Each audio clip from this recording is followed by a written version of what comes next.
I had managed to keep a healthy skepticism of ghosts, ghouls, and all things supernatural until I was 28. I found most claims of such things to be dubious at best, and to be harmful at worst. I was very much in the camp of the classical sciences, as I had studied physics at Edinburgh University several years earlier. And whilst my profession has never taken me back into the scientific arena, I had until this time maintained a ruthless opposition to pseudoscience and superstitions. My friends often wonder about the change they saw me at the time. What surprised them is that it wasn't a slow, steady change of heart, but rather a complete turnaround overnight. A transformation, if you will. It may have appeared as if it occurred very quickly, but in fact it happened over a slightly longer time scale. Roughly 2 weeks, to be more precise. It was February. In fact, it was the week of Valentine's Day. Around this time I was going through a socially isolated phase. It's something which often happens in the bleak Scottish winters, where I become increasingly wrapped up in my own loneliness and passing bitterness at those who fit in. It was, and still is, an erotic hangover from my teenage years, one which has plagued me for far too long. 2 weeks earlier, I had found myself wandering through the cobbled streets of Edinburgh in order to clear my head. Walking, as amusing as it may seem, has always been a great deal of comfort to me. You are, in every sense, alone with your thoughts, but the part of you which craves the company of others is slightly appeased by being in the world, even if you're only in it long enough to share a glance with a passing stranger. Edinburgh itself is a very old city, and has remarkably kept much of its former self. The cobbled streets meander down the steep side of what was once a volcano, breaking off sporadically into narrow lanes which occasionally open up into secluded courtyards. These numerous courtyards are often flanked on all sides by tall terraced houses, huddled together as if whispering of a secretive and long-forgotten past. The impressiveness of Edinburgh as a city is often lost on those who have lived there long enough to find beauty commonplace. As often happens when gripped by depression, I hadn't been sleeping at all well. I had finished work the previous evening around 5 p.m. And while I managed to get a few hours sleep, my mind just wouldn't let me be. Come 6 in the morning, even though it was a Sunday, and I could have at once gone for a long lie, I conceded defeat in my attempts to have a proper rest and got up to greet the world, however reluctantly. By the time I had set out, it was still early morning, and the cold January air stung my face. Although Edinburgh is, for want of a better expression, a tourist city, at the time it still seemed relatively deserted, even for a Sunday. A slight mist had risen out of the water of the Lathe, making it feel all the more colder as I pressed through the narrow lanes and down empty pavements, entirely oblivious as to where it was I was going. As the shops opened and the first trickle of tourists bled out into the cobbled walkways from their hotels, I deliberately headed for a quieter, often forgotten network of streets. My wandering mind had indeed taken over, for as I broke through the haze of a daydream, I found myself standing at the gates of an old graveyard. I thought of turning back and heading home, but something about the place awoke a compulsion in me. I had to explore it. I found it curious that the gates, constructed out of blackened steel rods, were lying unlocked, and as early as a day such as this. Upon entering the cemetery, I immediately noticed the overall isolation of the place, enjoying the sound of gravel under my feet which pierced the silence as I moved slowly along a path littered with small white stones.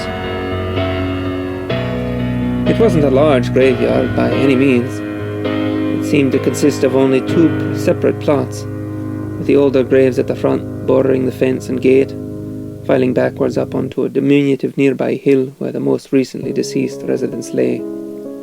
The oldest graves bore the weathered scars of age. I found one which was dated 1776, but the epitaph was illegible. I felt a strange sadness staring at the headstone, wondering about who it belonged to, and indulgently contemplating about myself as a lost or forgotten soul. Eventually, though, I moved off, wandering up the hill towards the newer graves. I inexplicably found myself drawn to a large old sycamore tree which loomed over several graves beneath it, with an almost protective demeanour. I stared at one of the headstones, reading the words aloud, but not registering them in my mind, as I was engulfed with yet another daydream. The grave stood out somewhat from those around it. The headstone was white in colour, while those accompanying it were forged out of a deep black marble. Without thinking, I ran my hand over the smooth stone, feeling the occasional mark of the elements upon it. At the foot of the headstone lay a small innocuous vase. It was made of a brownish metal, copper I assumed, as the surface exhibited small veins which were blue in colour due to the exposure to the weather. As I stood there, something rose up out of my mind, something which bothered me greatly. At first I didn't know what it was, experienced it merely as a low, growing sense of discomfort. As this feeling of unease reached a crescendo, I suddenly realised what was wrong. The name on the grave was Lisa Main. I knew the name well.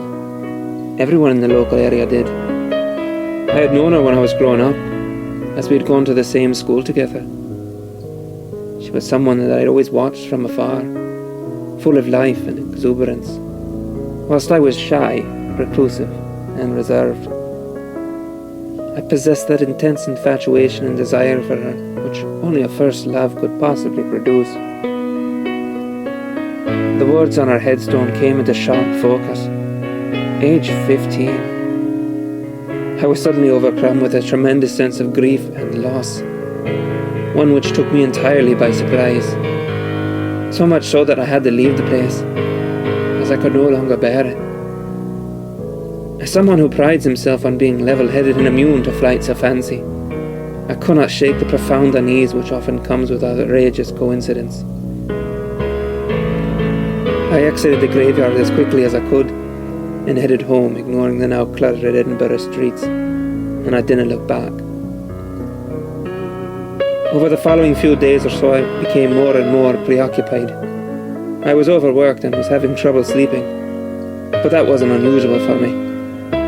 What was, though, were the immovable thoughts and memories of Lisa Main, thoughts which now stayed with me wherever I would go.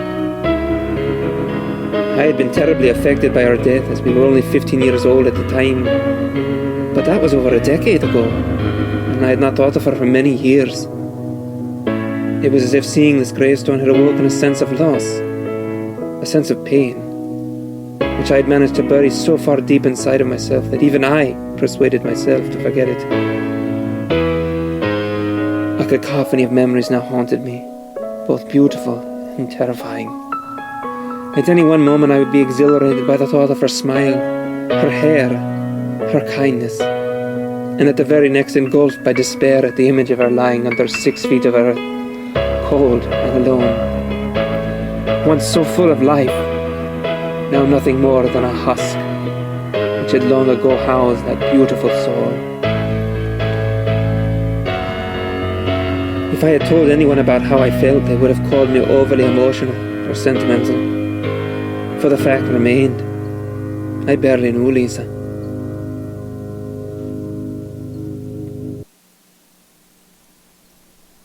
Watching her for years across the classroom, I imagined myself talking with her, sharing those intoxicating moments which mean so much to a teenager. The first connection with someone you adore, the first feeling of being loved, the first kiss. I had in fact hardly ever spoken to her until only a few weeks before she died, in one of those embarrassing manoeuvres which teachers often pull. The pupils were all forcefully partnered with someone to take our first social dance. Social dancing was a torrid affair. For someone like Lisa, though, it was fun and to be enjoyed, while for me it was something to be detested. I was embarrassed, possessing none of the talent to be a dancer, and even more so afraid to spend time with a girl, held back by my own teenage awkwardness. It was the end of January, and Lisa quickly set me at ease in social dancing class where we practiced. I cannot convey the simultaneous sense of joy and fear which I felt when she asked me to walk her home that day. Some people find social interactions to be exhausting, much like myself, always worried about saying the wrong thing. But some individuals can set others at ease with the smallest of effort. Lisa was one of those people. As we walked across an elegantly decorated Victorian bridge towards our house, the winter sun bathed our surroundings in a cool, comforting glow. I couldn't have been more content in the presence of this happy, kind-hearted girl. She was so beautiful, with an incredible smile and golden locks of hair which seemed to more home in a fairy tale than our surroundings. For weeks we walked the same route home every day, talking and laughing, which is something I rarely did, and growing ever closer. When you're at that age, everything is so potent. Most can fall in and out of love in a heartbeat. I didn't have many friends, and I lived alone with my mother, who was not a particularly affectionate woman. So in that short time, I fell in love with Lisa Main. On the 13th of February, we stopped outside our house. We stood talking for a moment, and then, for the first time, Lisa became distant. She stared straight at me in a way she had never done before. I felt uneasy, yet still exhilarated. There was a moment, a brief moment, where we said nothing to one another. And then she hugged me, her fingers sliding through my hair. I'll never forget how sweet she smelled, or how alive she felt, and how grateful I was to have someone showing me a kindness I had never previously known. Lisa slowly let go of me and then skipped up to her front door. Just before she disappeared, she turned and smiled at me one more time. Then she was gone. Immediately I knew what I was going to do. For the first time in my life, I was full of purpose and focus, a desire to do just one thing. I ran as fast as I could to the local shops. I was lucky, as most of them were shutting up for the day. A kind old man who ran a rarely used card store allowed me into his shop, even though he was closing. I was going to buy my first Valentine's Day card. It had to be perfect. It had to be just right. After looking at almost every card I could afford, I finally found it. It was fate. The card was red with a white circle in the middle, and in the circle was a boy and girl walking together hand in hand into the distance. I didn't care what it said inside, because I'd always had a way with the written word. And I knew I could put something down which came from the heart, and so I bought it.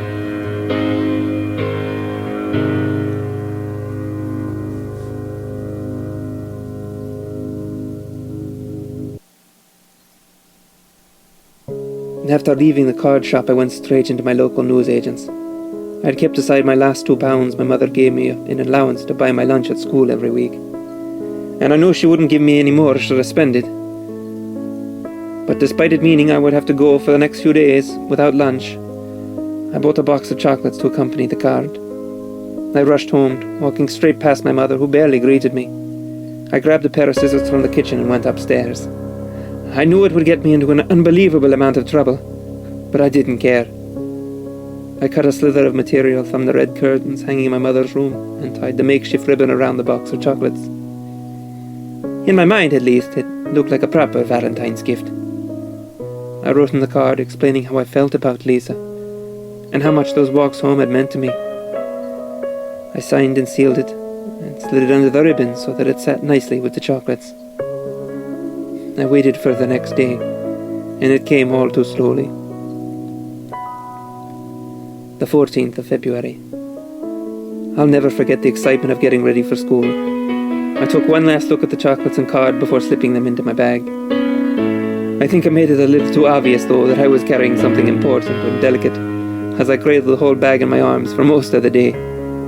I was so enthused, so focused that I was going to march straight up to Lisa and give her her gift, without a care for what others, some of who could be very cruel, would think. But she wasn't there. She wasn't in the playgrounds. She wasn't in their classes. For the subjects we shared, I just sat and stared at their empty desk and chair. School finished and I found myself walking home the same route Lisa and I would normally. I stood outside her house holding the chocolates. I can't describe the feeling I experienced there. Call it the effects of the lack of food or the exhaustion of having been so primed for the day.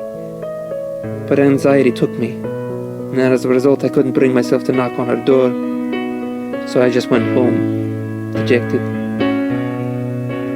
I couldn't so much as eat a bite of the undercooked ham my mother threw down in front of me, so I simply went upstairs and crawled into bed, barely sleeping at all. For the next 2 days I walked that same route and found myself holding on to those chocolates, not daring to cross the threshold of the little white fence in front of Lisa's house. On the third day I asked our teachers about Lisa's absence, something which at the time had just not occurred to me to do. I associated any authority with being cold, distant, unfair, and as a result I normally avoided contact with my teachers at any cost. Mr. Randall, our history teacher, told me that Lisa had come down with a very bad fever and was quite ill. She could be off for weeks, I thought. However, with this news I was resolute. I was going to knock on her door. Knock on her door is just what I did. I knocked, and knocked, and knocked again. But no one answered. The next day I did the same, and again, no answer. It had now been 5 days since I had last seen Lisa. It was a Saturday, and once again I went off at Lisa's house, chocolates and card in hand. As I approached her house, the sky clouded over, casting a dull hue over Lisa's seemingly deserted street. It was clear to see that Lisa's father was no gardener, as the garden path split an undergrown and patchy lawn into two, with clambering weeds stretching up towards the sun through numerous cracks in the concrete slabs. I stopped to look around and focused my gaze on what seemed to be a smallish gnome figurine smothered in the undergrowth. It had sadly been broken. Many suggest that when something is wrong, a person just knows. They may not be aware of precisely what has happened, but they can almost feel a palpable sense of dread in the air. I looked around and continued towards the front door. But something was different. I was sure that the house had seemed as deserted as it had on the previous days I had visited. And while the house was, for all intents and purposes, exactly the same as it was before, there was a small change. Now the front door was open. I was convinced that it had been shut when I had arrived, but I dismissed this as a simple byproduct of my fascination with the condition of Lisa's garden. You see, I can't quite explain it, but there was something suffocating about that house on that quiet street. I reached the door and grasped the door knocker, clapping it 3 times. Still no answer. I repeated my knocks more forcefully this time, but no one came. The door was only slightly ajar, and as such I really couldn't see much of the interior. All I could tell was that the house was dark, and the air escaping through the doorway was musty, as if nothing had stirred inside for days. I started to feel nervous, but I didn't know why. Clearing my throat and stammering slightly, I asked, "Hello?" several times, without answer. The street was empty and the whole place felt devoid of life. And then a thought began to ruminate and gather momentum within me. What if Lisa and her father were hurt? I started to play out all the possibilities in my mind, the two of them lying somewhere in the house injured, without food or water for days. And then I remembered that my history teacher had said Lisa was ill. He must have spoken to someone to know this, probably Lisa's father. I hoped that she was not so sick that her father had taken her to the hospital. Despite the logic of my thoughts, I still could not dismiss the horrible feeling that something was very wrong. And fear began to grip me. Yet I closed my eyes only for a moment, and found the memory of Lisa's embrace all the solace I needed to overcome it. I held on tightly to the chocolates and flowers as I pushed the door fully open. It moved silently, but I was sure the noise of hitting a doorstop on the floor would alert anyone to my presence, as the bang echoed throughout the house. But still, no one came. The house was bathed in darkness. I took one last look around me and crossed the threshold. While Lisa did not come from an affluent family, the house had an upstairs and must have had at least 4 bedrooms, with an attic. Perhaps the fact that Lisa was an only child made the house seem all the larger or emptier. But as I slowly made my way down the hallway, I felt as if each footstep echoed throughout the distant passages and rooms.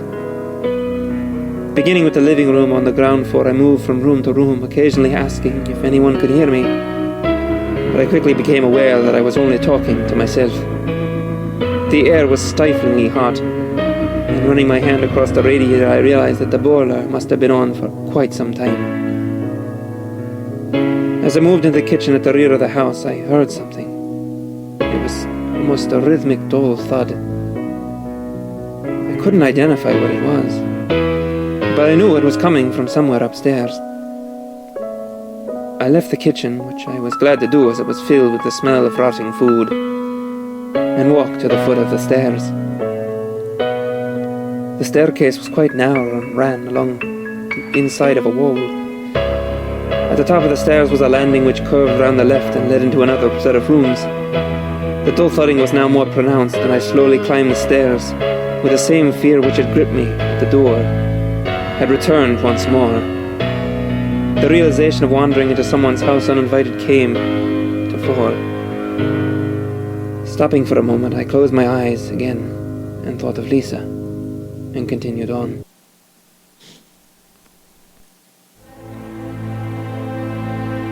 As I reached the top of the stairs, the thudding noise stopped. I shuddered now, even just thinking of it.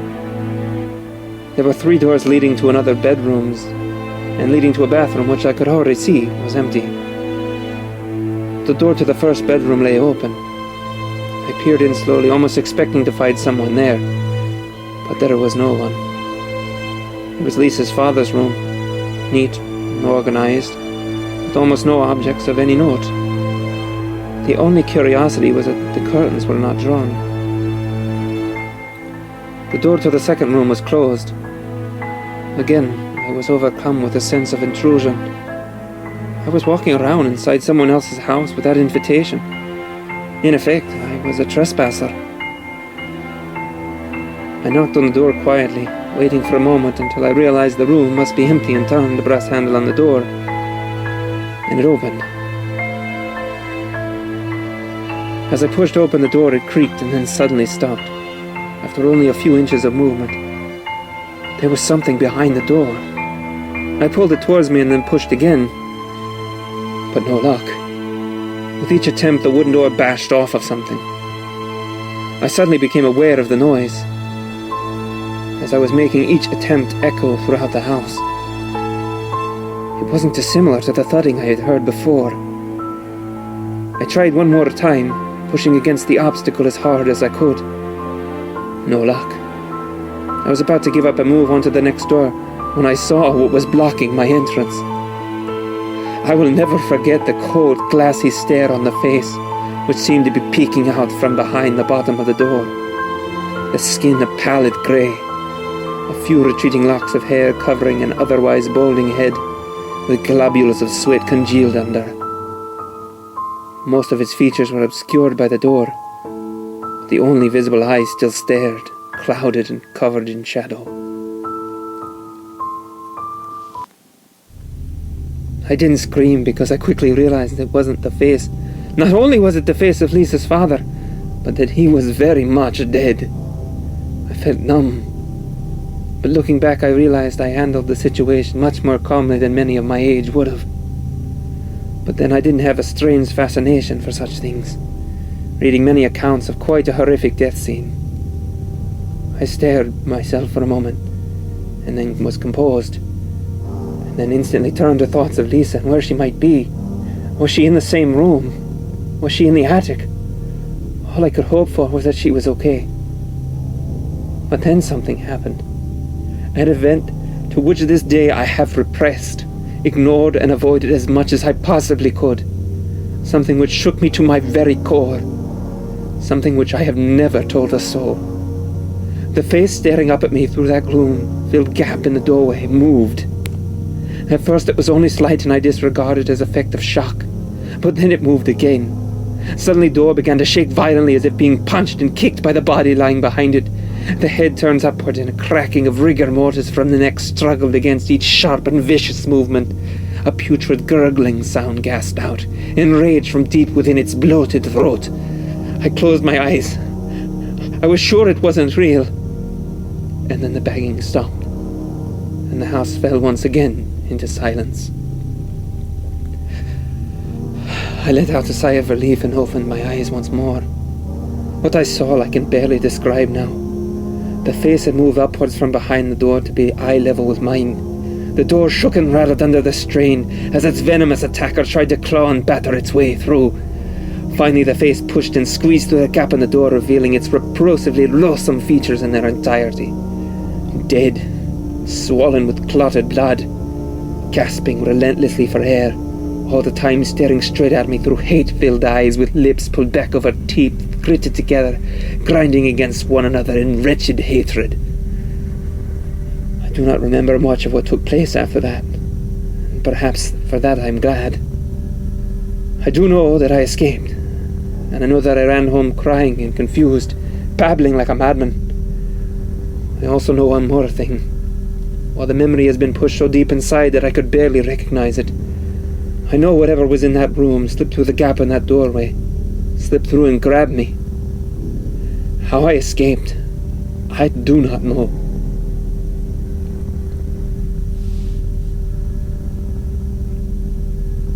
The truth was more horrifying than I could have imagined. Lisa's father had lost his job a couple of weeks earlier, and the bills mounting, combined with the pressures of looking after his only child, he snapped. When the police entered the house, they found poor sweet Lisa's body in the cellar. Her wrists were tied to a radiator.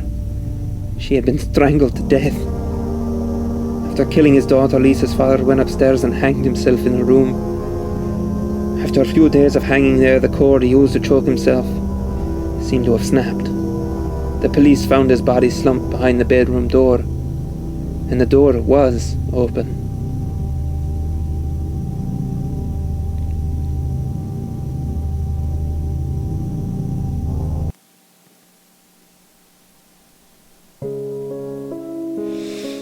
As time eroded the memory, the explanation of these events altered greatly.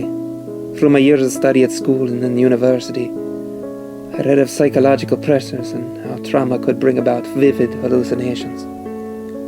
I had convinced myself that I had found Lisa's father dead, and the shock had produced the rest of the experience, no matter how real it felt. The idea that a corpse twisted by rage and hate, perhaps even by the love I felt for his daughter, could somehow come back to life and attack the living, just didn't fit with my scientific and aesthetic understanding of the world. I dismissed the entire experience, but one thing had still managed to haunt me until I managed to hide it from myself. The police reported that Lisa had been tied up for a couple of days before she was killed.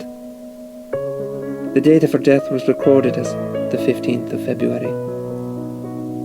She had been in that cellar, tied up, frightened yet alive when I had come by to give her Valentine's gift. People talk about hauntings and spirits, but the memory of that contorted face rising up through the doorway was nothing compared to the knowledge that I had went into her house that day, and that maybe, just maybe, I could have saved her.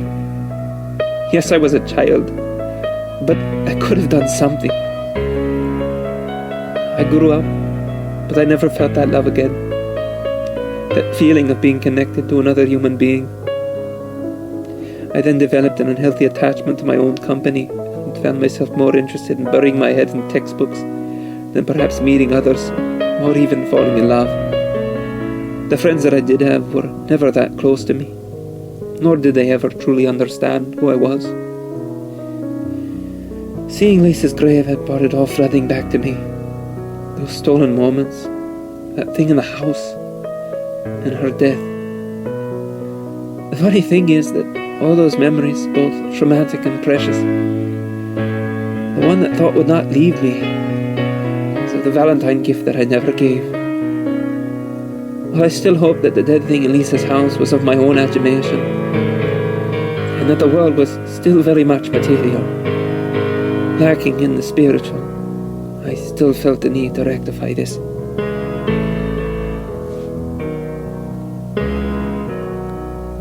I'd kept the card all those years. In many ways, it was my most cherished and loathed possession. Cherished for the memories which it drew up within me, and loathed for the very same reason. On the morning of the 14th, I walked through the cobbled streets of Edinburgh towards Lisa's resting place. On the way, I stopped at the little newsagent's and picked up a box of chocolates. On my first visit, I had wandered there by accident, vaguely negotiating each street in a daze. But this time, I was focused and resolute.